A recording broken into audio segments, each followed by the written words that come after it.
ನಮಸ್ಕಾರ ಆಚಾರ್ಯ.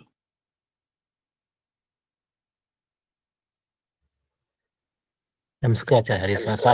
ಸರ್ ನಮಸ್ಕಾರ.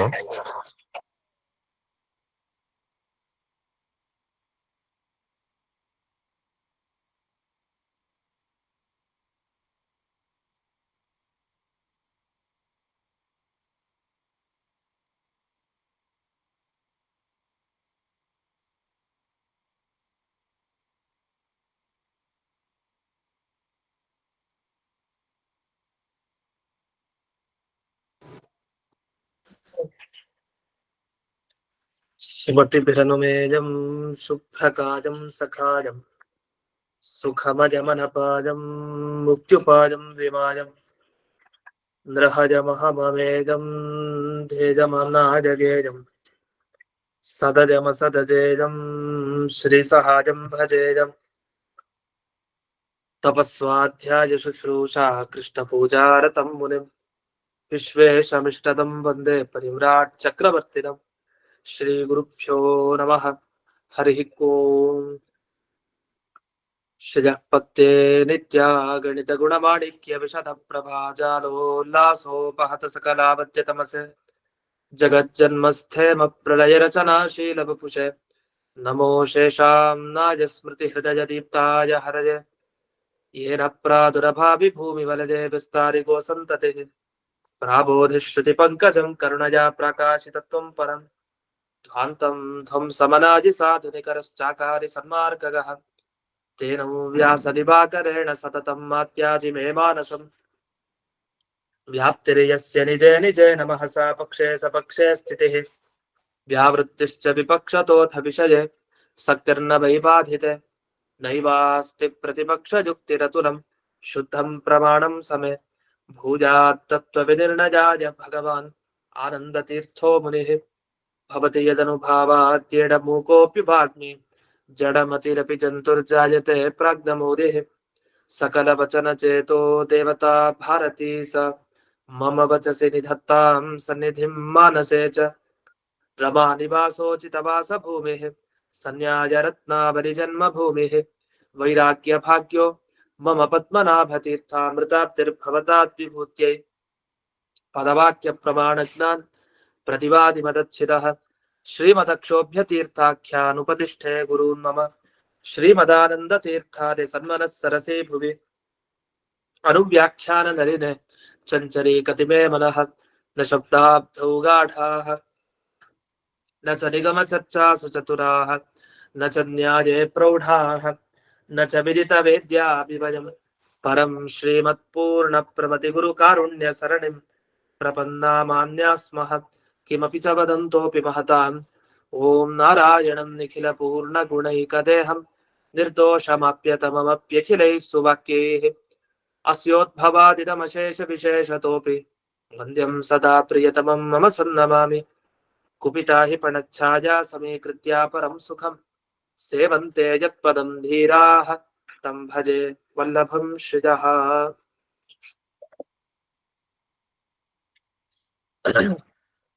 ಇದುವರೆಗೆ ಭಗವಂತನ ಅನುಗ್ರಹ ಆಗದೆ ಇರೋವರೆಗೆ ಒಬ್ಬ ವ್ಯಕ್ತಿ ಮೋಕ್ಷವನ್ನ ಪಡಿಲಿಕ್ಕೆ ಸಾಧ್ಯ ಇಲ್ಲ ಅಂತ ಇಷ್ಟು ಬಂದಿತ್ತು. ಅದೇನೇನು ಅಂತ ಅದ್ರ ಬಗ್ಗೆ ವಿಸ್ತಾರವಾಗಿ ವಿಷಯಗಳನ್ನು ಹೇಳ್ತಾ ಬಂದ್ರು. ಇದಾದ್ಮೇಲೆ ಮುಂದಿನ ಭಾಗಕ್ಕೆ ಬರೋಣ. ಅದರಲ್ಲಿ ನೆನ್ನೆ ದಿವಸ ಈ ಟಿಪ್ಪಣಿ ವಿಷಯ ಹೇಳ್ಬೇಕಾಯ್ತು.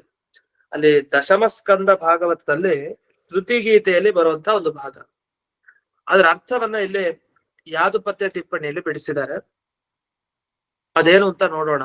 96ನೇಯ ಸುಧಾಮೂಲ ಅಲ್ಲಿ ಸ್ವಗುಣಾಚ್ಛಾದಿಕಾತ್ವೇಕ ಅಂತ ಒಂದು ಮಾತು ಬರುತ್ತೆ. ಸ್ವಗುಣಾಚ್ಛಾದಿಕಾತ್ವೇಕ ಅಂದ್ರೆ ಜೀವರಿಗೆ ಎರಡು ಆಚ್ಛಾದಿಕೆ ಇದೆ.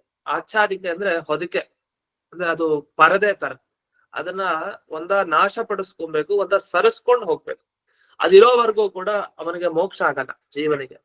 ಅದನ್ನ ಆಚ್ಛಾದಿಕ ಅಂತ ಹೇಳ್ತಾರೆ. ಆಚ್ಛಾದಿಕ ಅಂದ್ರೆ ಚಳಿ ಆದಾಗ ಹೊದ್ಕೊಳ್ತಾರೆ, ರಗ್ ಹೊದ್ಕೊಳ್ತಾರೆ, ಅದು ಆಚ್ಛಾದಿಕ ಅಂತ. ಆಚ್ಛಾದನ ಮಾಡೋದು ಅಂದ್ರೆ ನಮ್ಮ ಸ್ವರೂಪವನ್ನ ಮುಚ್ಚಾಕೋದು ಅಂತ ಅರ್ಥ.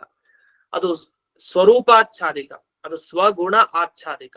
ಜೀವನ ಗುಣ ಆನಂದ ಜ್ಞಾನ ಏನೇನಿದೆ ಅದನ್ನೆಲ್ಲ ಮುಚ್ಚಾಕತ್ತದು ಸ್ವಗುಣ ಆಚ್ಛಾದಿಕ ಅಂತ ಹೇಳ್ತಾರೆ. ಇನ್ನು ಪರಮಾಚ್ಛಾದಿಕ ಅಂತ ಇನ್ನೊಂದಿದೆ. ಅದು ಪರಮಾಚ್ಛಾದಿಕ ಅಂದ್ರೆ ದೇವರ ಇಚ್ಛೆಗೆ ಪರಮಾಚ್ಛಾದಿಕ ಅಂತ ಹೆಸರು. ಅಂದ್ರೆ ಏನಾಗುತ್ತೆ, ನಮಗೆ ಒಂದು ಲಿಂಗ ದೇಹ ಇದೆ, ಆ ಲಿಂಗ ದೇಹ ನಮ್ಮ ಗುಣಗಳನ್ನ ಆಚ್ಛಾದನೆ ಮಾಡುತ್ತೆ. ಅಂದ್ರೆ ಅದು ಹೋಗೋವರೆಗೂ ನಮಗೆ ನಮ್ಮ ನಿಜವಾದ ಆನಂದ ಜ್ಞಾನ ಅದರ ಅನುಭವ ಆಗಲ್ಲ. ಆ ಸ್ವಗುಣ ಆಚ್ಛಾದಿಕ ಹೋತ್ ಕೂಡಲೇ ನಮ್ಗೆ ಅದರ ಅನುಭವ ಆಗತ್ತೆ. ಇದು ಎಲ್ರಿಗೂ ಗೊತ್ತಿರೋ ವಿಷಯ. ಇನ್ನು ಪರಮಾಚ್ಛಾದಿಕ ಇರೋವರೆಗೂ ಅದು ತೊಂದ್ರೆನೆ. ಯಾಕಂದ್ರೆ ಸ್ವಗುಣಾಚ್ಛಾದಿಕ ಹೋದ ಕೂಡ್ಲೆ ಅವ್ನು ಮೋಕ್ಷ ಆಗ್ಬೇಕು ಅಂತಿಲ್ಲ. ಲಿಂಗದೇಹ ಹೋಗ್ಬೋದು, ಆದ್ರೆ ಭಗವಂತನ ಅನುಗ್ರಹನೂ ಮುಖ್ಯ, ಅವನ ಇಚ್ಛೆ ಮುಖ್ಯ. ಅವನ ಇಚ್ಛೆ ಇಲ್ಲದೆ ಹೋದ್ರೆ ಲಿಂಗದೇಹ ಹೋದ್ರೂ ಏನಾಗಲ್ಲ. ಯಾಕೆಂದ್ರೆ ಪರಮಾಚ್ಛಾದಿಕ ಅದು ಒಂದು ದೊಡ್ಡ ಆವರಣ, ಅದೊಂದು ದೊಡ್ಡ ಮುಚ್ಚಳ. ಅದನ್ನ ದಾಟ್ಕೊಂಡು ಹೋಗ್ಬೇಕು, ಅದು ಸರಿಸ್ಕೊಂಡು ಹೋಗ್ಬೇಕು. ಆ ಸರಿಸ್ಲಿಕ್ಕೆ ತುಂಬಾ ಕಷ್ಟ. ಯಾಕೆ ಕಷ್ಟ ಅಂದ್ರೆ ಅದು ಲಿಂಗದೇಹ ಅಂದ್ರೆ ಅದು ಜಡ. ಆ ಜಡವಾದ ಲಿಂಗದೇಹವನ್ನ ನಾಶಪಡಿಸ್ಕೋಬಹುದು. ಆದ್ರೆ ಈ ಪರಮಾಚ್ಛಾದಿಕ ಅಂತ ಏನ್ ಕರಿತೀವಲ್ಲ, ಅದು ದೇವರ ಇಚ್ಛೆ, ದೇವರೇ ಅದು. ಆ ದೇವರನ್ನ ನಾಶಪಡಿಸೋದ ಅಲ್ಲ, ದೇವರನ್ನ ಸರಿಸ್ಬೇಕು. ಸರಿಸೋದು ಅರ್ಥ ದೇವರೇ ತನ್ನ ಇಚ್ಛೆಯನ್ನ ಸರಿಸ್ತಾನೆ. ಎಂತ ಇಚ್ಛೆಯನ್ನ? ಇದುವರೆಗೂ ಇವನು ಸಂಸಾರದಲ್ಲಿದ್ದ, ಈ ಸಂಸಾರದಿಂದ ಇವನು ಮೋಕ್ಷದ ಹತ್ರಕ್ಕೆ ಬರ್ತಾ ಇದ್ದಾನೆ, ಇವನು ಇನ್ನೂ ಸ್ವಲ್ಪ ತಿಲ್ಲೇ ಇರ್ಲಿ, ಮೋಕ್ಷಕ್ ಬರೋದ್ ಬೇಡ ಅಂತ ಅವನ ಇಚ್ಛೆ ಇರತ್ತಲ್ಲ, ಅದೇ ದೊಡ್ಡ ತೊಂದ್ರೆ ನಮ್ಗೆ. ಆ ತೊಂದ್ರೆ, ಆ ಮುಚ್ಚಳದಂತಿರೋ ಆಚ್ಛಾದಿಕಾದಂತೆ ಇರೋಂಥ ಆ ಭಗವಂತನ ಇಚ್ಛೆಯನ್ನ ಸರಿಸೋದು ಏನರ್ಥ? ಅವನಿಗೆ ಇಚ್ಛೆ ಬರೋ ಹಾಗೆ ಮಾಡೋದು ಅಂತ ಅರ್ಥ. ಅಂದ್ರೆ ಇವತ್ತು ಇವನಿಗೆ ಮೋಕ್ಷ ಕೊಡ್ತೀನಿ ಅಂತ ಅವನಿಗೆ ಅನಿಸ್ಬೇಕು. ಅದ್ ಅನ್ಸಿದ್ರೆ ಸಾಕು, ಅವಾಗ ಪರಮಾಚ್ಛಾದಿಕೆಯನ್ನ ಗೆದ್ದಿದೀವಿ ಅಂತ ನಾವರ್ಥ. ಆ ಗೆಲ್ಬೇಕು ಅಂತಂದ್ರೆ ಅವನಿಗೆ ಇಚ್ಛೆ ಬರ್ಬೇಕಷ್ಟೇ ಹೊರತು ಅದು ನಾವೇನ್ ಮಾಡಿದ್ರು ಸಾಧ್ಯ ಇಲ್ಲ. ಎಂಥ ಸಾಧನೆಯನ್ನ ಮಾಡ್ಕೊಂಡು ಸಾಧ್ಯ ಇಲ್ಲ. ಆಗ ಸಗುಣಾಚ್ಛಾದಿಕವನ್ನ ಕಳ್ಕೊಳ್ಬಹುದು, ಆದ್ರೆ ಪರಮಾಚ್ಛಾದಿಕವನ್ನ ಮಾತ್ರ ಕಳ್ಕೊಳ್ಳಿಕ್ ಆಗಲ್ಲ ಅಂತ. ಇಷ್ಟು ಇದೆ ಈ ಸಗುಣಾಚ್ಛಾದಿಕ ಮತ್ತೆ ಪರಮಾಚ್ಛಾದಿಕ ಬಗ್ಗೆ. ಇದ್ರ ಬಗ್ಗೆ ವಿಸ್ತಾರವಾಗಿ ಮತ್ತೆ ಜಿಜ್ಞಾಸಾಧಿಕರಣ ಅಂತ ಮೊದಲನೇ ಸೂತ್ರದ ವಿವರಣೆಯಾಗಿ ನಾವು ಅಲ್ಲಿ ಕೇಳ್ತೀವಿ. ಮತ್ತೆ ಇಲ್ಲಿ ಯಾಕೆ ಈ ವಿಷಯ ಬಂತು ಅಂದ್ರೆ, ಇದುವರೆಗೇನು ಹೇಳಿದ್ರು, ಒಬ್ಬ ವ್ಯಕ್ತಿ ಮೋಕ್ಷಕ್ಕೆ ಹೋಗ್ಬೇಕು ಅಂತ ಇಚ್ಛೆ ಇದೆ, ಅವನಿಗೆ ಯೋಗ್ಯತೆನೂ ಇದೆ, ಆದ್ರೆ ಹೋಗ್ಲಿಕ್ಕೆ ಆಗ್ತಾ ಇಲ್ಲ. ಯಾಕೆ? ಅವನಿಗೆ ದುಷ್ಟ ಪ್ರಕೃತಿ ಇದೆಯಲ್ಲ, ಅದು ದೋಷಗಳನ್ನ ತಂದು ಕೊಟ್ಬಿಟ್ಟಿದೆ. ಆದ್ರಿಂದ ಎಲ್ಲಿವರೆಗೂ ದೋಷ ಇರತ್ತೋ ಆ ವ್ಯಕ್ತಿ ಅವ್ನ ಮೋಕ್ಷಕ್ಕೆ ಹೋಗ್ಲಿಕ್ಕೆ ಸಾಧ್ಯ ಇಲ್ಲ ಅಂತಂದ್ರು. ಅಲ್ಲಿ ದುಷ್ಟ ಪ್ರಕೃತಿ ಅಂತ ಹೇಳಿದ್ರು. ದುಷ್ಟ ಪ್ರಕೃತಿ ಅಂದ್ರೆ ಯಾವುದು? ನಮಗೆ ಸಂಸಾರ ಬಂಧನಕ್ಕೆ ಕಾರಣವಾದ ಪ್ರಕೃತಿ ತತ್ವ ಅಂತ ಅರ್ಥ. ಹಾಗಾದ್ರೆ ಮೋಕ್ಷಕ್ಕೆ ಮೋಕ್ಷಕ್ಕೆ ಹೋಗ್ಬಾರ್ದು ಅಂತ ಆದ್ರೆ ಏನ್ ತೊಂದ್ರೆ ಆಗ್ತಾ ಇದೆ ಅವ್ರಿಗೆ? ಆ ದುಷ್ಟ ಪ್ರಕೃತಿ, ಕೆಟ್ಟ ಪ್ರಕೃತಿ ಸಂಬಂಧ ಇದೆಯಲ್ಲ, ಅದನ್ನ ಸಮಸ್ಯೆ ಅಂತ ಹೇಳಿದ್ದಾರೆ. ಆದ್ರೆ ನೀವು ನೋಡಿದ್ರೆ ಸಗುಣಾಚ್ಛಾದಿಕ ಅಂತ ಸಮಸ್ಯೆ ಅಂತ ಹೇಳ್ತೀರಿ. ಇದು ತಪ್ಪಾಯ್ತಲ್ಲ. ಸಗುಣಾಚ್ಛಾದಿಕಾನೇ ಬೇರೆ, ಈ ದುಷ್ಟ ಪ್ರಕೃತಿನೇ ಬೇರೆ ಅಂದ್ರೆ ಅದು ಎರಡೂ ಒಂದೇ, ಅದ್ಯಾವುದು ಬೇರೆ ಅಲ್ಲ ಅಂತ ಉತ್ತರವನ್ನ ಹೇಳ್ತಾ ಇದ್ದಾರೆ. ಅದನ್ನೇ ಈ ಭಾಗವತ ಶ್ರುತಿ ಗೀತೆಯಲ್ಲಿ ಹೇಳಿದ್ದು. ಅಲ್ಲಿ ಒಂದು ಪ್ರಕೃತಿ ಇದೆ, ಅದ್ ಏನ್ ಮಾಡ್ತಾ ಇದೆ? ಜೀವನ ಪ್ರತಿಯೊಂದು ಗುಣಗಳನ್ನ ಮುಚ್ಚಿಡ್ತಾ ಇದೆ, ಅದನ್ನ ಅವನ ಅನುಭವಕ್ಕೆ ಬರ್ದೇ ಇರೋ ಹಾಗೆ ಮಾಡ್ತಾ ಇದೆ. ಅದನ್ನೇ ಸ್ವಗುಣಾಚ್ಛಾದಿಕ ಅಂತ ಇನ್ನೊಂದು ಶಬ್ದದಿಂದ ಕರೆದಿರೋದಷ್ಟೇ. ಅದಕ್ಕೆ ಅಲ್ಲಿ ಪೂರ್ತಿ ಆ ಶ್ಲೋಕವನ್ನು ನೋಡ್ಬೇಕು. ಜಯ ಜಯ ಜಹಿ ಅಜಾಂ ಅಜಿತ ದೋಷ ಗೃಹೀತ ಗುಣಾಂ. ದೋಷ ಗೃಹೀತ ಗುಣಾಂ ಅಂತ ಏನಿದೆ ಅದೇ ಅರ್ಥ. ಅದಕ್ಕೆ ದೋಷದಿಂದ ಜೀವನ ಎಲ್ಲ ಗುಣಗಳನ್ನ ಹಿಡಿದಿಟ್ಕೊಂಡಿದೆ, ಬಿಡ್ತಾ ಇಲ್ಲ. ಅದು ಯಾವ್ದು ಅಂತ ದುಷ್ಟ ಪ್ರಕೃತಿ ಇದೆ, ಅದೇ ಸ್ವಗುಣ ಆಚ್ಛಾದಿಕ ಅಂತ. ಅದನ್ನೇ ಇನ್ನೊಂದು ಹೆಸರು ಕರೆಯೋದು ಅಂತ ಇಲ್ಲಿ ಪ್ರಶ್ನೆ ಮಾಡ್ಕೊಂಡು ಅಲ್ಲಿ ಯಾದುಪತ್ಯದಲ್ಲಿ ಉತ್ತರ ಕೊಟ್ಟಿದೆ. ಅಂತೂ ಇಂಥ ಅಜಾಂ ಜಹಿ ಅದನ್ನ ನಾಶಪಡಿಸು, ಅದನ್ನ ವ್ಯುದಾಸಯ, ಅದನ್ನ ನಾಶಪಡಿಸ್ಕೋ ಅಂತ. ಇದಕ್ಕಿಲ್ಲೂ ತಾತ್ಪರ್ಯವನ್ನ ಪರಿಮಳ ಟಿಪ್ಪಣಿಯಲ್ಲಿ ಬರೆದಿದೆ. ಹೀಗೆ ಯಾದುಪತ್ಯ ಪರಿಮಳ ಇದೆರಡರಲ್ಲಿ ಈ ವಿಷಯ ಇದೆ. ಇನ್ನು ಇದಾಗಿ ಮುಂದಕ್ಕೆ ಹೋಗೋಣ. 97ನೆಯ ಸುಧಾಮೂಲ ಸ್ಯಾದೇ ತತ್ ಅಂತ ಈಗ ಹೊಸ ಪ್ರಶ್ನೆ. ಇದು ಬಹಳ ಚೆನ್ನಾಗಿದೆ, ಇದೊಂದು ಹೊಸ ವಿಚಾರ. ಇದೇನ್ ಹೇಳ್ತಾರೆ ಅಂದ್ರೆ, ಈಗ ನೀವು ಸಂಸಾರದಲ್ಲಿರೋರ್ನೆಲ್ಲ ಏನಂತ ತಿಳ್ಕೊಂಡಿದ್ದೀರಿ? ಏನ್ ಎಲ್ಲಾರಿಗೂ ದೋಷ ಇದೆ ಅಂತಾನೆ ಅನ್ಕೊಂಡಿದ್ದೀರಾ? ಸಂಸಾರದಲ್ಲಿ ದೋಷ ಇಲ್ಲದೆ ಇರೋರು ಸಿಗ್ತಾರೆ ಅಂತ ಒಂದ್ ಮಾತು ಹೇಳ್ತಾರೆ ಪೂರ್ವ ಪಕ್ಷಿ. ಅಲ್ಲ, ಅದ್ಭುತ, ಸಂಸಾರದಲ್ಲಿ ದೋಷ ಇಲ್ಲದೆ ಇರೋರು ಸಿಗ್ತಾರ, ಇದೇಕ್ ಸಾಧ್ಯ ಅಂತ ನಮಗೂ ಅನ್ಸ್ಬೋದು. ಯಾಕಂದ್ರೆ ಸಂಸಾರಕ್ಕೆ ಬಂದಿದ್ದಾನೆ ಅಂತಂದ್ರೆ ಅವ್ನ್ ದೋಷ ಇರತ್ತೆ ಅಂತಾನೆ ಅರ್ಥ. ದೋಷ ಇಲ್ಲದೆ ಸಂಸಾರಕ್ಕೆ ಯಾಕೆ ಬರ್ತಾರೆ? ಹಾಗಾದ್ರೆ ಸಂಸಾರಕ್ಕೆ ಬಂದಿದ್ದಾನಂತೆ, ಅದೇ ದೋಷ ಇಲ್ವಂತೆ ಕೆಲವರಲ್ಲಿ. ಅಂಥವ್ರು ಯಾರು? ಸರಿ, ಏನ್ ಹೇಳಲಿಕ್ಕೆ ಹೊರಟಿ ನೀನು? ಪೂರ್ವ ಪಕ್ಷಿ ಪ್ರಶ್ನೆ ಮಾಡ್ತಾರೆ. ಎಲ್ಲ ನನ್ನ ಅಭಿಪ್ರಾಯ ಏನಂದ್ರೆ, ಈಗ ಯಾರಿಗೆ ದೋಷ ಇದೆಯೋ ಅವರಿಗೆ ಮುಕ್ತಿ ಆಗಲ್ಲ. ಯಾಕಂದ್ರೆ ಅನಾದಿ ಜನ್ಮದಿಂದ ಅವರು ದೋಷ ಹಿಡ್ಕೊಂಡೇ ಬಂದಿದ್ದಾರೆ, ಆಗಾಗ ದೋಷ ಬರ್ತಾನೆ ಇರುತ್ತೆ, ಅದರಿಂದ ಅವ್ರಿಗೆ ಮೋಕ್ಷ ಆಗ್ತಾ ಇಲ್ಲ, ಒಪ್ಪೋಣ. ಆದ್ರೆ ಕೆಲವು ಸಂಸಾರಿ ಜೀವರಲ್ಲಿ ದೋಷಗಳೇ ಇಲ್ವಲ್ಲ, ಅಂಥವ್ರು ಯಾಕೆ ಇನ್ನೂ ಸಂಸಾರದಲ್ಲಿ ಇದ್ದಾರೆ, ಯಾಕೆ ಅವ್ರು ಇನ್ನೂ ಮೋಕ್ಷಕ್ಕೆ ಹೋಗ್ಲಿಲ್ಲ ಅಂತ. ಇದು ಅಪರೋಕ್ಷ ಜ್ಞಾನಿಗಳ ಬಗ್ಗೆ ಪ್ರಶ್ನೆ ಅಲ್ಲ. ಅಪರೋಕ್ಷ ಜ್ಞಾನಿಗಳು ಕೂಡ ಸಂಸಾರದಲ್ಲೇ ಇರ್ತಾರೆ. ಯಾರೇ ಜ್ಞಾನಿಗಳಾಗ್ಲಿ, ಈಗ ಮಹನೀಯರು ಯಾರ್ಯಾರು ದೊಡ್ಡ ದೊಡ್ಡ ಯತಿಗಳಿದ್ದಾರೆ, ಮಹನೀಯರು, ಅವರೆಲ್ಲ ವೃಂದಾವನಸ್ಥರಾಗಿದ್ದಾರೆ ನಿಜ, ಅವರೆಲ್ಲ ಅಪರೋಕ್ಷ ಜ್ಞಾನಿಗಳು ಪ್ರಸಿದ್ಧ. ಆದ್ರೆ ಅವರೆಲ್ಲ ಸಂಸಾರಕ್ಕೆ ಬಂದವರೇ ತಾರೆ. ಯಾಕೆ ಅಪರೋಕ್ಷ ಜ್ಞಾನಿಗಳಾದ್ರೆ ಇನ್ನೂ ಸಂಸಾರದಲ್ಲಿ ಯಾಕಿದ್ದಾರೆ ಅವರೆಲ್ಲ? ದೇವರನ್ನ ನೋಡಾಗಿದೆ, ಪ್ರತಿನಿತ್ಯ ಅವ್ರು ಪೂಜಾ ಕಾಲ ದೇವರನ್ನ ನೋಡುವಂತ ಜ್ಞಾನಿಗಳು, ಅಂಥ ಮಹಾನುಭಾವರಾದ್ರು ಅವ್ರ ಮೋಕ್ಷ ಇಲ್ಲ. ಅವ್ರ ಬಗ್ಗೆ ಇಲ್ಲಿ ಪ್ರಶ್ನೆ ಕೇಳ್ತಾರ, ಅವ್ರ ಬಗ್ಗೆನೂ ಪ್ರಶ್ನೆ ಇದೆ, ಅದಕ್ಕೆ ಬೇರೆ ಉತ್ತರ ಹೇಳ್ತಾರೆ. ಆದ್ರೆ ಇಲ್ಲಿ ಆ ಅಪರೋಕ್ಷ ಜ್ಞಾನಿಗಳನ್ನು ಬಿಟ್ಟು ಕೆಲವು ಜೀವರಿದ್ದಾರೆ, ಅವರಲ್ಲಿ ದೋಷ ಇಲ್ವೇ ಇಲ್ಲ. ಯಾರು ಅಂತವ್ರು ಅಂತ ಒಂದು ಡೌಟ್. ಅದಕ್ಕೆ ಆ ಸಂಶಯ ಬಂದಿದ್ದಕ್ಕೆ ಉತ್ತರ ಕೊಡ್ತಾರೆ. ಆ ಮೂಲ ಓದೋಣ. ಸ್ಯಾದೇತತ್ ಸಂತಿ ಕೇಚಿತ್ ಸಂಸಾರಿಣೋಪಿ ರಾಗಾದಿ ದೋಷರಹಿತಾಃ ಜೀವಾಃ ಬಾಲಮುಗ್ಧಾದಯಃ ತತ್ ಕಥಂ ದೋಷಾಣ ಮೋಕ್ಷಾಭಾವ ಹೇತುತ್ವಂ. ಅಲ್ಲ, ದೋಷಗಳಿದ್ರೆ ಮೋಕ್ಷಕ್ಕೆ ಹೋಗ್ಲಿಕ್ಕೆ ಸಾಧ್ಯ ಇಲ್ಲ ಅಂತ ಹೇಳ್ತಾ ಇದೀರಿ, ಆದ್ರೆ ಇದು ಹೇಗ್ಲಿಕ್ಕೆ ಸಾಧ್ಯ ಇಲ್ವಲ್ಲ ಅಂತ ಪ್ರಶ್ನೆಯನ್ನ ಮಾಡ್ಕೊಳ್ತಾರೆ. ಒಂದು ನಿಮಿಷ.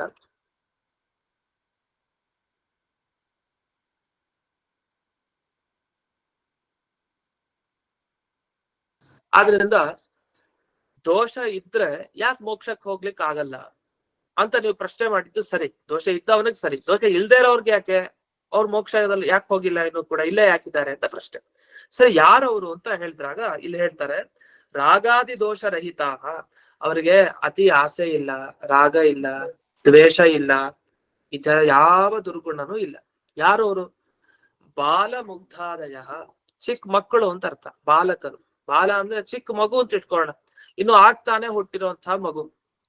ಅದೇನು ಸ್ವಲ್ಪ ಏನೋ ವಯಸ್ಸಾಯ್ತು ಅಂದ್ರೆ ಚಿಕ್ಕ ಮಗು, 4-5 ವರ್ಷ ಬಂದ್ರು ಏನೋ ಒಂದು ಕೆಟ್ಟ ಬುದ್ಧಿ ಇರ್ಬೋದೋ ಏನೋ ಅಂತ ಅನ್ಕೊಳ್ಳೋಣ, ರಾಗ ದ್ವೇಷ ಎಲ್ಲ ಬರ್ಬೋದು ಅಂತಾನು ಅನ್ಕೊಳ್ಳೋಣ. ಆದ್ರೆ ಆಗ್ತಾನೆ ಹುಟ್ಟಿದ ಮಗು ತಗೊಂಡ್ಬಿಡೋಣ, ಜಾತ ಮಾತ್ರ. ಆ ಮಗುವಿಗೆ ಏನ್ ರಾಗ ಏನ್ ದ್ವೇಷ ಯಾವ್ದ್ರ ಬಗ್ಗೆ ಇರುತ್ತೆ? ಸರಿ, ಚಿಕ್ಕ ಮಕ್ಕಳು ಇನ್ನೊಂದ್ ಸ್ವಲ್ಪ ವಯಸ್ಸಾದ್ರು, 1 ವರ್ಷ 2 ವರ್ಷ, ಅದಕ್ಕೇನಿರತ್ತೆ ರಾಗ ದ್ವೇಷ? ಯಾವ್ದ್ರ ಬಗ್ಗೆನೂ ರಾಗ ದ್ವೇಷ ಅದಕ್ಕಿರಲ್ಲ. ಹಾಗಾದ್ರೆ ರಾಗ ದ್ವೇಷ ಇಲ್ಲದೆ ಇರುವಂತಹ ಜೀವರು ಅಂತಂದ್ರೆ ಚಿಕ್ಕ ಮಕ್ಕಳು ಒಂದು. ಇನ್ನು ಮುಗ್ಧರು ಅಂತ ನಾವು ಗೊತ್ತಿದೆ. ಮುಗ್ಧರು ಅಂದ್ರೆ ಏನು? ಬಹಳ ಸಾತ್ವಿಕರು, ಮುಗ್ಧತನ ಜಾಸ್ತಿ, ಅವ್ರಿಗೆ ಗೊತ್ತೇ ಆಗಲ್ಲ.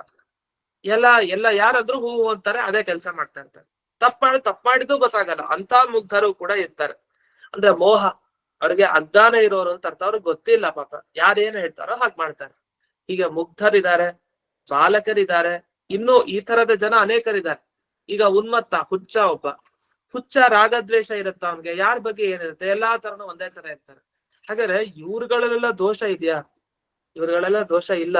ಚಿಕ್ಕ ಮಗುವಿನಲ್ಲಂತೂ ದೋಷ ಇಲ್ಲ, ಮುಗ್ಧರಲ್ಲಿ ದೋಷ ಇಲ್ಲ. ಹಾಗಾದ್ರೆ ಇವರೆಲ್ಲ ದೋಷ ಇಲ್ಲ ಅಂತಂದ ಮೇಲೆ ಇವರೆಲ್ಲ ಯಾಕೆ ಇನ್ನು ಮೋಕ್ಷಕ್ಕೆ ಹೋಗಿಲ್ಲ ಅಂತ ಪ್ರಶ್ನೆ ಕೇಳ್ತಾರೆ. ಹಾಗಾದ್ರೆ ಇದು ಎಲ್ಲಾರ್ಗೂ ಸಮಾನ. ಈಗ ಯಾರ್ಯಾರು ಯುವಕರಾಗಿದ್ದಾರೆ, ವಯಸ್ಸಾಗಿದೆ ಯಾರ್ಯಾರಿಗೆ, ಇವರೆಲ್ಲ ಒಂದ್ಸಲಿ ಹಿಂದೆ ಗರ್ಭದಿಂದ ತಾನೇ ಹೊರಗ್ ಬಂದವರು. ಗರ್ಭದಿಂದ ಯಾರ್ಯಾರು ಹೊರಗ್ ಬಂದಿದ್ದಾರೆ ಮನುಷ್ಯರು, ಅವರೆಲ್ಲ ಚಿಕ್ಕ ಮಗು ಆಗಿದ್ದಾಗ ಯಾವುದೇ ರಾಗಾದಿ ದೋಷಗಳನ್ನು ಹೊಂದಿರ್ಲಿಲ್ಲ. ಹಾಗಾದ್ರೆ ಅಂತ ಸಂದರ್ಭದಲ್ಲಿ ಯಾಕೆ ಅವ್ರು ಮುಕ್ತಿಗೆ ಹೋಗ್ಬೇಕಾಗಿತ್ತಲ್ಲ? ನಿಮ್ ಪ್ರಕಾರ ದೋಷಗಳು ಇದ್ದವ್ರು ಮುಕ್ತಿಗೆ ಹೋಗ್ಬಾರ್ದು, ಆದ್ರೆ ದೋಷ ಇಲ್ಲದೆ ಇರೋರೆಲ್ಲ ಯಾಕೆ ಮುಕ್ತಿಗೆ ಹೋಗ್ತಾ ಇಲ್ಲ ಇನ್ನ ಅಂತ ಈ ಪ್ರಶ್ನೆಯನ್ನ ಮುಂದಿಡ್ತಾರೆ ಪೂರ್ವ ಪಕ್ಷಿ. ಇದು ಬಹಳ ಕಷ್ಟ ಇದಕ್ಕೆ ಉತ್ತರ ಹೇಳೋದು, ಹೌದಲ್ವಾ? ಚಿಕ್ಕ ಮಕ್ಳು ಏನ್ ಮಾಡಿದೆ ಪಾಪ, ಅದಕ್ಕೇನ್ ಗೊತ್ತಿರತ್ತೆ ಅಂತ ಪ್ರಶ್ನೆ ಮಾಡಬಹುದು. ಆದ್ರೆ ಅದಕ್ಕೆ ಸುಂದರವಾಗಿ ಉತ್ತರ ಹೇಳ್ತಾರೆ. ಏನ್ ಉತ್ತರ ಹೇಳ್ತಾರೆ? ಇದನ್ನು ಕೂಡ ಭಾಗವತದ ಮಾತಿನಿಂದಲೇ ಉತ್ತರ ಕೊಡ್ತಾರೆ ಇದಕ್ಕೂ ಕೂಡ. ಅಂದ್ರೆ ಭಾಗವತ ಎಷ್ಟು ಮುಖ್ಯ ನಮ್ಗೆ. ಈ ನ್ಯಾಯಸುಧಾದಲ್ಲೂ ಅನುವ್ಯಾಖ್ಯಾನ ವಿಮರ್ಶೆ ಮಾಡ್ತಾ ಮತ್ತೆ ಬ್ರಹ್ಮಸೂತ್ರ ವಿಮರ್ಶೆ ಮಾಡ್ತಾ ಭಾಗವತದ ಮಾತುಗಳನ್ನು ಉಲ್ಲೇಖ ಮಾಡ್ತಾರೆ. ಜಯತೀರ್ಥರೇ ಸ್ವಯಂ ಭಾಗವತದ ಮಾತನ್ನು ಉಲ್ಲೇಖ ಮಾಡಿದ್ದಾರೆ. ಅಂದ್ರೆ ಬ್ರಹ್ಮಸೂತ್ರ ವೇದವ್ಯಾಸರು ಬರೆದಿತ್ತು, ಭಾಗವತ ವೇದವ್ಯಾಸರೇ ಬರೆದಿತ್ತು. ಆ 2 ಗ್ರಂಥಗಳು ಜೋಡಿ. ಬೇರೆ ಗ್ರಂಥಗಳು ಸಂವಾದ ಇರುತ್ತೆ, ಆದ್ರೆ ಹೆಚ್ಚು ಭಾಗವತದ ಸಂವಾದ ಜಾಸ್ತಿ ಸುಧಾ ಗ್ರಂಥದಲ್ಲಿ. ಅದೇನು ಅಂತ ನೋಡೋಣ. ಸರ್ವೇತೆ ಏತೆ ಜೀವೇಶು ದೃಶ್ಯಂತೆ ತಾರತಮ್ಯತಃ. ನೋಡಿ, ದೋಷ ಎಲ್ರಲ್ಲೂ ಇದ್ದೇ ಇದೆ. ಅದು ಚಿಕ್ಕ ಮಗುವಲ್ಲಾಗ್ಲಿ, ಮುಗ್ಧನಲ್ಲಾಗ್ಲಿ, ಹುಚ್ಚನಲ್ಲಾಗ್ಲಿ ಯಾರಲ್ಲಾದ್ರೂ ಸರಿ ದೋಷ ಇದ್ದೇ ಇದೆ. ಇದು ಹೇಗ್ ಸಾಧ್ಯ? ಚಿಕ್ಕ ಮಗುವಿನಲ್ಲಿ ಏನ್ ದೋಷ ಕಂಡು ಹಿಡಿತೀರಿ ಅಂತ ಪ್ರಶ್ನೆ. ಅದಕ್ಕೆ ಅವ್ರು ಹೇಳ್ತಾರೆ, ಉದಾಹೃತೇಶ್ವಪಿ ಬಾಲ ಮುಗ್ಧಾದಿ ಜೀವೇಶು. ನೀವೇನೇನ್ ಉದಾಹರಣೆ ಕೊಟ್ರಲ್ಲ, ಚಿಕ್ಕ ಮಗು, ಮುಗ್ಧ, ಮತ್ತೆ ಹುಚ್ಚ, ಹೀಗೆ ಏನೇನ್ ಉದಾಹರಣೆ ಕೊಟ್ರಿ, ಆ ಎಲ್ಲಾ ಜೀವರಲ್ಲೂ ಕೂಡ ದೃಶ್ಯಂತೆ ತಾರತಮ್ಯತಃ. ದೋಷ ಇಲ್ಲ ಅಂತ ಹೇಳ್ಬೇಡಿ, ಇರೋ ದೋಷ ಕಡಿಮೆ ಇದೆ ಅಂತ ಹೇಳಿ ಅಷ್ಟೇ. ಅದು ಉತ್ತರ. ಹಾಗಾದ್ರೆ ಯುವಕನಾಗದಾಗ ಮುದುಕನಾದಾಗ ಆಸೆ ಜಾಸ್ತಿ ಆಗ್ತಾ ಹೋಗುತ್ತೆ, ಆದ್ರೆ ಚಿಕ್ಕ ವಯಸ್ಸಲ್ಲಿ ಆಸೆ ಕಡಿಮೆ ಇರತ್ತೆ ಅಂತ ಅರ್ಥ. ಆಸೆನೇ ಇರಲ್ಲ ಅಂತ ಅರ್ಥ ಅಲ್ಲ. ಅಷ್ಟೇ ಅಲ್ಲ, ದ್ವೇಷ ಇರಲ್ಲ ಅಂತ ಅರ್ಥ ಇಲ್ಲ. ದ್ವೇಷ ಇದ್ದೇ ಇರತ್ತೆ, ಅದೇ ಕಡಿಮೆ ಇರತ್ತೆ ಅಂತ ಅರ್ಥ. ಹೀಗೆ ಪ್ರತಿಯೊಂದು ಕಡೆನೂ ಹೀಗೆ ವ್ಯಾಖ್ಯಾನ ಮಾಡ್ಬೇಕು. ಅಲ್ಲ, ಇದು ಹೇಗ್ ಒಪ್ಕೊಳ್ಳೋದು? ಏನ್ ಚಿಕ್ಕ ಮಗು ಯಾವ್ದೋ ಇನ್ನೊಂದು ವಸ್ತು ದ್ವೇಷ ಮಾಡತ್ತೆ ಅಂದ್ರೆ, ಎರಡು ಮಕ್ಕಳನ್ನ ಆಚೆ ಈಚೆ ಮಲಗಿಸಿರ್ತಾರೆ, ಅದು ಏನೋ ಗೊತ್ತಿಲ್ಲ, ಜಗತ್ತನ್ನೇ ಸರಿ ಕಾಣ್ಲಿಕ್ಕೆ ಆಗ್ತಾ ಇಲ್ಲ ಅಂತ ಮಕ್ಕಳು ಆ ಪರಸ್ಪರ ಒಂದ್ ಮಗು ಇನ್ನೊಂದ್ ಮಗುನ್ ಕಂಡ್ರಾಗಲ್ಲ ಅಂದ್ರೆ ಇದು ಎಂಥ ವಿರೋಧಾಭಾಸ? ಇದು ಚೆನ್ನಾಗಿಲ್ವಲ್ಲ. ಅಂದ್ರೆ ನೋಡಿ, ದ್ವೇಷ ಇರತ್ತೋ ಇಲ್ವೋ ಅದು ನಮ್ಗೆ ಅನುಭವಕ್ಕೆ ಬರಲ್ಲ, ಅದನ್ನ ಪಕ್ಕಕ್ಕೆ ಇಡೋಣ. ಆದ್ರೆ ಭಗವದ್ ಭಕ್ತಿ ಇದೆಯಾ ಅದಕ್ಕೆ? ಅದನ್ನ ಹೇಳಿ. ನಾವೇನ್ ಹೇಳಿದ್ದು ಇದುವರೆಗೂ? ಭಕ್ತಿ ಇದ್ರೆ ಯಮ ಇದೆ ಅಂತ ಅರ್ಥ. ಯಮಾನುಷ್ಠಾನ ಮಾಡ್ಬೇಕು ಪ್ರತಿಯೊಬ್ಬ ಜೀವ. ಯಮ ಅಂದ್ರೆ ಭಗವಂತನಲ್ಲಿ ಭಕ್ತಿ, ವಿಷಯ ಸಂಸರ್ಗ ವರ್ಜನ, ಲೌಕಿಕ ವಿಷಯಗಳ ಬಗ್ಗೆ ವೈರಾಗ್ಯ. ಆ ಚಿಕ್ಕ ಮಕ್ಕಳಲ್ಲಿ ಭಗವದ್ ಭಕ್ತಿ ಇದೆಯಾ? ಭಕ್ತಿ ಅಂತೂ ಇಲ್ಲ ತಾನೆ. ಹಾಗಾದ್ರೆ ಭಗವಂತನ ಭಕ್ತಿ ಇಲ್ಲ. ಆದ್ರಿಂದ ಭಗವದ್ ಭಕ್ತಿ ಇಲ್ಲ, ಲೌಕಿಕ ವಿಷಯ ಸಂಸರ್ಗ ಇದೆ. ಯಾಕೆಂದ್ರೆ ಅದಕ್ಕೇನ್ ಬೇಕು? ಹಾಲ್ ಬೇಕು ಅಂತ ಆ ಮಗು ಚಟಪಡಿಸ್ತಾ ಇರುತ್ತೆ. ಹಾಗಾದ್ರೆ ಲೌಕಿಕವಾದ ಪದಾರ್ಥಗಳ ಸಂಪರ್ಕ ಅಷ್ಟೇ ಅದಕ್ಕೆ ಇನ್ನೇನು ಜ್ಞಾನ ಇಲ್ಲ. ಅಜ್ಞಾನವೇ ದೋಷ, ಭಗವತ್ ಭಕ್ತಿ ಇಲ್ಲದೆ ಇರೋದೇ ದೋಷ. ಇಷ್ಟೆಲ್ಲ ದೋಷ ಇದ್ಮೇಲೆ ಏನೂ ದೋಷ ಇಲ್ಲ, ಏನೂ ದೋಷ ಇಲ್ಲ ಯಾಕೆ ಹೇಳ್ತಾ ಇದ್ದೀನಿ? ತಪ್ಪು. ಹಾಗಾಗಿ ನೀವು ಪ್ರಶ್ನೆ ಮಾಡಿದ್ದು ಸರಿ ಇಲ್ಲ. ಆ ಚಿಕ್ಕ ಬಾಲಕನಲ್ಲೂ ಕೂಡ ದೋಷ ಇದ್ದೇ ಇದೆ ಅಂತ. ಆ ತಕ್ಷಣ ಪ್ರಶ್ನೆ ಮಾಡ್ತಾನ, ಅಲ್ಲ ನಾನು ಹೇಳಿದ್ದೇನು ಸ್ವಲ್ಪ ಪ್ರಶ್ನೆನ್ ಸರಿಯಾಗಿ ಅರ್ಥ ಮಾಡ್ಕೊಳ್ಳಿ ಅಂತ. ಯಾಕೆ ಪ್ರಶ್ನೆ ಏನ್ ಮಾಡಿದ್ದು? ನಾನು ಭಗವದ್ಭಕ್ತಿ ಇಲ್ಲ ಅಂತೆಲ್ಲ ಹೇಳಿಲ್ಲ. ನಾನೇನ್ ಹೇಳಿದ್ದು, ರಾಗ ದ್ವೇಷ ಎಲ್ಲ ಇದೆಯಾ? ಅದಂತೂ ಇಲ್ಲ. ರಾಗ ಇದೆಯಾ ಚಿಕ್ಕ ಮಗು? ಏನ್ ರಾಗ ಇದೆ? ಈಗ ರಾಗ ಅಂದನು ಅತಿ ಆಸೆ ಅಂತ ಅರ್ಥ. ಏನ್ ಆಸೆ ಇದೆ? ಏನಿಲ್ಲ. ದ್ವೇಷ ಮಾಡತ್ತ ಮಗು? ಇಲ್ಲ. ಅದಿಲ್ಲ ಅಂತ ನಾ ಹೇಳ್ತಾ ಇರೋದು. ಅದಿಲ್ಲ ಅಂದ್ಮೇಲೆ ಅಂಥ ದೋಷ ಇದ್ರೆ ತಾನೇ ಸಂಸಾರಕ್ಕೆ ಅದು ಕಾರಣ ಆಗೋದು. ಅಂತಹ ದೋಷಗಳಿಲ್ಲ ಅಂದ್ಮೇಲೆ ಮೋಕ್ಷಕ್ಕೆ ಹೋಗ್ಬೇಕಲ್ಲ. ಇದು ನನ್ನ ಪ್ರಶ್ನೆಯ ತಾತ್ಪರ್ಯ. ಅಂದ್ರೆ ಆಗ ಉತ್ತರ ಕೊಡ್ತಾರೆ ಜಯತೀರ್ಥರು, ರಾಗದ್ವೇಷಾದಯೋಪಿ ಪುರುಷೇಶು ತಾರತಮ್ಯತ ಸಂತಿ. ಇಲ್ಲ, ಅಲ್ಲೂ ತಾರತಮ್ಯದಿಂದ ಇದ್ದೇ ಇದೆ. ಇದ್ದೇ ಇದೆ ಅಂತ ಹೇಗ್ ಹೇಳ್ತೀರಿ? ಚಿಕ್ಕ ಮಗುವಿನಲ್ಲಿ ಹೇಗ್ ಹೇಳೋದು? ಅದೇ ದೊಡ್ಡ ಸಮಸ್ಯೆ. ರಾಗ ದ್ವೇಷ ಅಸೂಯೆ ಎಲ್ಲ ಇರತ್ತ, ಅದು ಹೇಗ್ ಸಾಧ್ಯ ಅಂದ್ರೆ, ಇಲ್ಲ ತಾರತಮ್ಯತ ಸಂತಿ ಒಪ್ಲೇಬೇಕು. ಅದು ತಾರತಮ್ಯದಿಂದಾಗಿ ಇದ್ದೇ ಇರುತ್ತೆ. ಜಾಸ್ತಿ ಇರಲ್ಲ, ಇಲ್ಲವೇ ಇಲ್ಲ ಅಂತ ಹೇಳ್ಬೇಡಿ, ಇರೋದ್ ಕಡಿಮೆ ಇದೆ ಅಂತ ಹೇಳಿ. ಯಾಕೆ? ಅದಕ್ಕೆ ಒಂದು 4 ವಿಭಾಗ ಮಾಡ್ತಾರೆ. ಚತುರ್ವಿಧಾಹಿ ತೇ ಪ್ರಸುಪ್ತ ತನು ವಿಚ್ಛಿನ್ನ ಉದಾರ ಭೇದೇನ. ಅಂದ್ರೆ ಈ ರಾಗದ್ವೇಷ ಎಲ್ಲ 4 ತರ ವಿಭಾಗ ಪಡೆಯುತ್ತಂತೆ. 4 ತರ ನಾವ್ ಇದನ್ನ ಕಂಡು ಹಿಡ್ಕೊಳ್ಬಹುದಂತೆ. ಇದೇನಾಗತ್ತೆ, ಕೆಲವರಲ್ಲಿ ಕಾಣಿಸೋಲ್ಲ, ಕೆಲವರಲ್ಲಿ ಸ್ವಲ್ಪ ಕಾಣಿಸುತ್ತೆ, ಕೆಲವರಲ್ಲಿ ಇನ್ನೂ ಜಾಸ್ತಿ ಕಾಣಿಸುತ್ತೆ, ಕೆಲವರಲ್ಲಿ ಎದ್ದದ್ ಕಾಣುತ್ತೆ ಅಷ್ಟೇ. ಅಂದ್ರೆ ಈ ಕೋಪ ಇರುತ್ತೆ, ಉದಾಹರಣೆ ಕೋಪ ತಗೊಳ್ಳೋಣ. ಕೋಪ ಕೆಲವ್ರಿಗೆ ಬರುತ್ತೆ, ಅದನ್ನ ತೋರಿಸ್ಕೊಡ್ತಾರೆ ಚೆನ್ನಾಗಿ. ಮುಖದೆಲ್ಲ ವಿಕಾರ ಮಾಡ್ಕೊಂಡು ಹೂ ಅಂತ ಕೆಂಡಾಮಂಡಲಾಗಿ ತೋರಿಸ್ಕೊಡ್ತಾರೆ ಕೋಪನ. ಅಂತವ್ರ ಬಗ್ಗೆ ಜನರಿಗೆಲ್ಲ ಏನ್ ಗೊತ್ತಾಗತ್ತೆ, ಎಷ್ಟು ಕೋಪಿಷ್ಟನು, ಎಷ್ಟು ಬೇಗ ಕೋಪ ಬರುತ್ತೆ ಅಂತ ಅನ್ಕೊಳ್ತಾರೆ ಜನ. ಆದ್ರೆ ಕೆಲವರು ಹಲ್ ಕಡಿತಾ ಇರ್ತಾರೆ ಅಷ್ಟೇ, ಅವ್ರ ಅಷ್ಟೊಂದು ವಿಕಾರ ತೋರಿಸಲ್ಲ. ಅವನಿಗಿಂತ ಸ್ವಲ್ಪ ಕೋಪ ಕಡಿಮೆ ಅಂತ ಹೇಳ್ತಾರೆ. ಇನ್ನೊಬ್ಬ ಅವನೇನ್ ಮಾಡ್ತಾನೆ, ಮುಖದಲ್ಲಿ ಕೋಪ ತೋರಿಸ್ಕೊಡಲ್ಲ, ಮುಖದಲ್ಲಿ ವಿಕಾರನೇ ಇಲ್ಲ, ಆದ್ರೆ ಎಷ್ಟು ತೊಂದರೆ ಕೊಡ್ಬೇಕೋ ಅಷ್ಟು ತೊಂದರೆ ಕೊಟ್ಟಿರ್ತಾನ. ಅದನ್ ಗೊತ್ತಾಗತ್ತೆ ಅವ್ನಿಗೆ ಸಿಕ್ಕಾಬಟ್ಟೆ ಕೋಪ ಬಂದಿದೆ, ಅದಕ್ಕೆ ಈ ತರ ಎಡವಟ್ ಮಾಡ್ತಾ ಇದ್ದಾನೆ ಅಂತ ಅರ್ಥ ಮಾಡ್ಕೊಳ್ತಾರೆ. ಅಂದ್ರೆ ಒಬ್ಬೊಬ್ಬರದ್ದು ನೋಡಿದಾಗ ನಮ್ಗೆ ಏನ್ ಗೊತ್ತಾಯ್ತು, ತಾರತಮ್ಯದಿಂದ ಆ ಕೋಪ ಇದೆ, ಇಲ್ಲ ಅಂತ ಹೇಳಿಕ್ ಬರಲ್ಲ, ಕಾಣಿಸಲ್ಲ ಅಂತ ಹೇಳಿ. ಇಲ್ಲ ಅಂತ ಹೇಳ್ಬೇಡಿ, ಯಾಕಂದ್ರೆ ಅದರ ಪ್ರತಿಫಲನ ಆಗ್ತಾ ಇರುತ್ತೆ, ಅದ್ರ ಕೆಲಸ ನಡೀತಾ ಇರುತ್ತೆ. ಕೆಲಸ ನಡೆದಾಗ ಸಿಕ್ಕಾಬಟ್ಟೆ ಅವನಿಗೆ ಕೋಪ ಬಂದಿದೆ ಅಂತ ಅರ್ಥ ಆಗುತ್ತೆ. ಅದನ್ನ ಬಾಯ್ ಬಿಟ್ಟು ಹೇಳ್ಬೇಕು ಅಂತಿಲ್ಲ. ಹಾಗಾದ್ರೆ ಮುಖದಿಂದಾಗಿ ಗೊತ್ತಾಗಲ್ಲ, ಅದ್ ಸಹಜವಾಗಿ ಹೇಳ್ತಾ ಇರ್ತೀವಿ. ಹಾಗಾದೇನಾಯ್ತು, ಈ ತರ ಕಾಮ ಕ್ರೋಧ ಲೋಭ ಮೋಹ ಮದ ಮಾತ್ಸರ್ಯ ಇದೆಲ್ಲ ಚಿಕ್ಕ ಮಗುವಿನಿಂದ ಹಿಡಿದು, ಆಗತಾನೆ ಹುಟ್ಟಿದ ಮಗುವಿನಿಂದ ಹಿಡಿದು ಮುದುಕನಾಗೋವರೆಗೆ, ವಯಸ್ಸಾಗೋವರೆಗೂ ಕೂಡ ಇದ್ದೇ ಇರುತ್ತೆ. ಏನಂದ್ರೆ ಹೆಚ್ಚು ಕಡಿಮೆ ಅಂತ ಹೇಳಿ ಹೊರತು ಇಲ್ವೇ ಇಲ್ಲ ಅಂತ ಹೇಳ್ಬೇಡಿ ಅಂತ ಇದು ಸಿದ್ಧಾಂತ. ಯಾಕೆ ಚತುರ್ವಿಧಾಹಿತೆ ಅಂತ 4 ಒಂದು ಪ್ರಸುಪ್ತ, ಮತ್ತೊಂದು ತನು, ಮತ್ತೊಂದು ವಿಚ್ಛಿನ್ನ, ಮತ್ತೊಂದು ಉದಾರ. ಈ ಶಬ್ದಗಳಿಗೆ ಏನರ್ಥ ಅಂತ ಗೊತ್ತಾಗ್ಬೇಕು. ಅದೊಂದು ನೋಡೋಣ ಇವತ್ತು. ಅದರ ವಿವರಣೆಯನ್ನ ಈ ಭಾಗವತದ ಮಾತನ್ನ ಮತ್ತೆ ವಿವರಣೆ ಮಾಡ್ಬೇಕು. ಅದಕ್ಕೋಸ್ಕರ ಅದು ಜಾಸ್ತಿ ಆಗುತ್ತೆ, ಅದನ್ನ ನಾಳೆ ಹೇಳ್ತೀನಿ. ಅದು 4 ಶಬ್ದಕ್ಕೆ ಅರ್ಥವನ್ನ ನೋಡೋಣ. ಮೊದಲನೇ ಶಬ್ದ ಪ್ರಸುಪ್ತ ಅಂತ ಹೇಳ್ತಾರೆ. ಪ್ರಸುಪ್ತ ಅಂದ್ರೆ ಅದ್ ಇರೋದ್ ಗೊತ್ತೇ ಆಗಲ್ಲ, ಅವ್ಯಕ್ತ. ಕೆಲವರು ಕೋಪ ಇರೋದೇ ಗೊತ್ತಾಗಲ್ಲ, ಸೈಲೆಂಟ್ ಆಗಿರ್ತಾರೆ, ಅದೇ ಕೋಪ ಜಾಸ್ತಿ ಇರುತ್ತೆ, ಗೊತ್ತೇ ಆಗಲ್ಲ. ಅದು ಪ್ರಸುಪ್ತ ಅಂತ ಹೇಳ್ತಾರೆ. ಅದು ತುಂಬಾ ಗೊತ್ತೇ ಆಗಲ್ಲ, ಅವ್ಯಕ್ತ. ಅದ್ರಿಂದ ಅದಿದೆ, ಕೋಪ ಇದೆ, ಆದ್ರೆ ಗೊತ್ತಾಗಲ್ಲ ಅಂತ ಅರ್ಥ ಮಾಡ್ಕೊಡಿ. ಒಂದು. ಇನ್ನು ತನು, ಪ್ರಸುಪ್ತ ಆಯ್ತು, ತನು ಹೇಳ್ತಾರೆ. ಪ್ರಸುಪ್ತ ಅಂದ್ರೆ ಮಲ್ಕೊಂಡೇ ಬಿಟ್ಟವ್ರಿಗೆ ಪ್ರಸುಪ್ತ ಅಂತಾರೆ. ಸುಪ್ತ ಅಂದ್ರೆ ಮಲ್ಗೋದು, ಗಾಢ ನಿದ್ದೆಗೆ ಜಾದವ್ರಿಗೆ ಸುಪ್ತ ಅಂತ ಕರೀತಾರೆ. ಪ್ರಸುಪ್ತ ಅಂದ್ರೆ ಪೂರ್ತಿ ಮಲಗೇ ಬಿಟ್ಟಿದೆ, ಆ ಕೋಪ ಗೊತ್ತೇ ಆಗಲ್ಲ, ಅಂದ್ರೆ ವ್ಯಕ್ತ ಆಗಲ್ಲ, ಹೊರಗ್ ಚೆನ್ನಾಗಿ ಕಾಣಲ್ಲ ಅಂತ ಅರ್ಥ. ಇನ್ನು ತನು, ತನು ಅಂದ್ರೆ ಕಾಣಿಸತ್ತೆ, ಅಷ್ಟೊಂದ್ ಕೋಪ ಇಲ್ಲ, ಸ್ವಲ್ಪ. ತನು ಅಂದ್ರೆ ಚಿಕ್ಕದು ಅಂತ. ತನೂದರ ಅಂತ ಕರೀತಾರೆ. ಲಂಬೋದರ, ತನೂದರ ಅಂತೆಲ್ಲ ಹೇಳ್ತೀವಿ. ಲಂಬೋದರ ಅಂದ್ರೇನು? ತುಂಬಾ ದೊಡ್ಡ ಹೊಟ್ಟೆ ಇರೋನು ಅಂತ ಅರ್ಥ. ಲಂಬ ಉದ್ದ, ಅಥವಾ ಲಂಬ ಅಂದ್ರೆ ಉದ್ದ ಅಂದ್ರೆ ಅದೇ ತುಂಬಾ ದಪ್ಪಾಗಿದೆ ಹೊಟ್ಟೆ ಅಂತ ಅರ್ಥ. ಇನ್ನು ತನೂದರ ಅಂದ್ರೇನು? ಚಿಕ್ಕ ಹೊಟ್ಟೆ ಇರೋನು ಅಂತ ಅರ್ಥ. ತನೂದರಿ ಅಂತಾನು ಕರೀತಾರೆ. ಈ ರೀತಿ ಈ ತನೂದರ, ತನೂದರಿ ಅಂತ ಏನೇನ್ ಶಬ್ದಗಳನ್ನ ಬಳಸ್ತಾರೆ. ತನೂದರ ಅಂತಾನು ಶಬ್ದ ಬಳಸ್ತಾರೆ. ತನೂದರಿ ಅಂತ ಈ ಕನ್ನಡದ ಇದ್ರಲ್ಲಿ ಹೇಳಿದೆ. ಈ ತನು ಅಂದ್ರೆ ಸ್ವಲ್ಪ ಅಂತ ಅರ್ಥ. ಅಂದ್ರೆ ಸ್ವಲ್ಪ ಉದರ ಹೊಂದಿರೋರಿಗೆ ತನೂದರ ಅಂತ ಕರೀತಾರೆ. ಹಾಗಾದ್ರೆ ಸ್ವಲ್ಪ ಕೋಪ ಇರೋರು, ಸ್ವಲ್ಪ ಕಾಮ ಇರೋರು ಕೆಲವರು ಇರ್ತಾರೆ. ಕೆಲವರಲ್ಲಿ ಇದ್ರೂ ಗೊತ್ತಾಗಲ್ಲ. ಆಯ್ತು. ವಿಚ್ಛಿನ್ನ ಅಂತ ಇನ್ನೊಂದು ಶಬ್ದ ಬಳಸ್ತಾರೆ. ವಿಚ್ಛಿನ್ನ ಅನ್ನೋ ಶಬ್ದಕ್ಕೆ ಏನರ್ಥ? ಅದು ಆಗಾಗ ಚೆನ್ನಾಗ್ ಗೊತ್ತಾಗತ್ತೆ, ಆದ್ರೆ ಯಾವಾಗ್ಲೂ ಇರಲ್ಲ. ಅದನ್ನ ವಿಚ್ಛಿನ್ನ ಅಂತಾರೆ. ಅಂದ್ರೆ ವಿಚ್ಛೇದ, ಮಧ್ಯೆ ಮಧ್ಯೆ ಬಂದು ಹೋಗುತ್ತೆ ಕೋಪ, ಯಾವಾಗ್ಲೂ ಇರಲ್ಲ. ಕೆಲವ್ರು ಯಾವಾಗ್ಲೂ ಮುಖ ಕೋಪಿಷ್ಠರಾಗಿರುತ್ತೆ, ಯಾವಾಗ್ಲೂ ಮುಖ ಕೋಪ ಗ್ರಸ್ತವಾಗಿರುತ್ತೆ. ಆತರ ಇರಲ್ಲ. ಬಹುಶೋ ವ್ಯಕ್ತತ್ವೇಪಿ ಸದಾ ವಿದ್ಯಮಾನ, ಹೆಚ್ಚೆಚ್ಚು ಬಾರಿ ಗೊತ್ತಾದ್ರೂ ಕೂಡ ಯಾವಾಗ್ಲೂ ಇಲ್ದೇ ಇರೋದು, ಅದು ಕೆಲವರಲ್ಲಿ. ಅದನ್ನ ವಿಚ್ಛಿನ್ನ ಅಂತ ಕರೀತಾರೆ. ಇನ್ನು ಉದಾರ, ಉದಾರ ಅಂದ್ರೇನು? ಉದಾರ ಭಾವ. ಹೇಗೆ ದಾನದಲ್ಲಿ ಉದಾರ ಭಾವ ಇರುತ್ತೋ, ಕೋಪದಲ್ಲೂ ಉದಾರ ಭಾವ. ಯಾವಾಗ್ಲೂ ಎದ್ದೆದ್ ಕಾಣುತ್ತೆ ಮುಖದಲ್ಲಿ ಅಂತ. ಸದಾ ಪ್ರಕಟಭೂತ, ಎದ್ದೆದ್ ಮುಖದಲ್ಲಿ ಕಾಣುತ್ತೆ.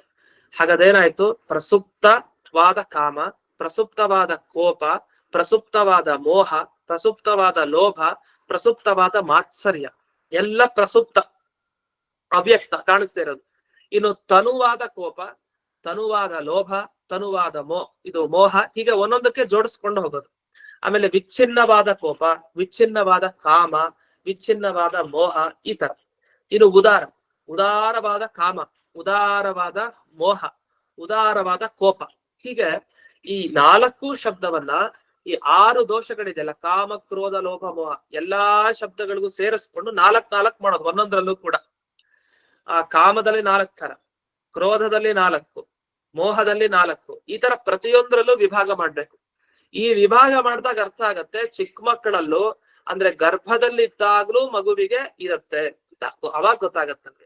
ಅದ್ ಏನಾದ್ರೂ ವಿವರಣೆ ಅನ್ನೋದನ್ನ ಮುಂದೆ ಚೆನ್ನಾಗಿ ವಿವರಿಸಿದ್ದಾರೆ. ರಾಯರಂತೂ ತುಂಬಾ ವಿವರಿಸಿದ್ದಾರೆ. ಈ ಟಿಪ್ಪಣಿಗಳೆಲ್ಲ ಒಳ್ಳೆ ವಿಷಯಗಳು ಕೂಡ ಇದೆ.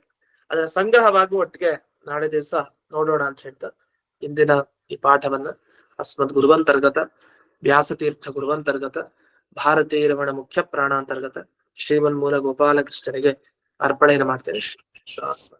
ಕೃಷ್ಣ ನಮಸ್ಕಾರ. ನಮಸ್ಕಾರ ಆಚಾರ್ಯ. ನಮಸ್ಕಾರ.